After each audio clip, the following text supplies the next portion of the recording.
ซุมเจ้าเอ้ยซุมเจ้าเคยสงสัยคือข้อยบ่น้อขายของอยู่ตลาดเฮาว่าเฮาขายราคาส่งแล้วขายถูกแล้วเอากำไรน้อยแล้วลูกค้าก็บ่เคยเชื่อโอ้ยซุมเจ้าจักสิให้ข้อยว่าความใดข้อยเกิดมาข้อยก็บ่เคยได้ตั๋วคนดอกข้อยก็เว้าแต่ความจริงเนาะโอ้ยหนักอกหนักใจอีหลีเป็นปัญหาที่หนักอกหนักใจมาหลายปีค่ะ ซุ่มใดค้าขายคือกันก็สิเป็นคือกันอยู่ดอกเนาะผู้ใดเพิ่นบ่ค้าขายเพิ่นก็บ่ฮู้ดอกเนาะก็ว่ากันไปยามไปซื้ออยู่ห้างอยู่หยังเขาห้องราคาไว้เท่าใดก็ต่อเขาบ่ได้เด้เนาะพี่น้องมันมาตลาดก็บ่เข้าใจเป็นจังได๋ต่อได้ต่อดี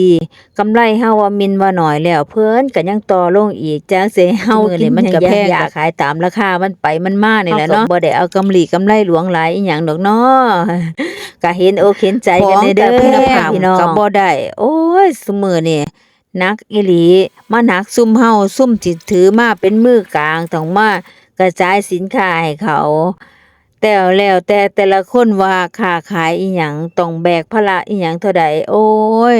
คอยคิดคอยแก้ไปเด้อซุมเจ้า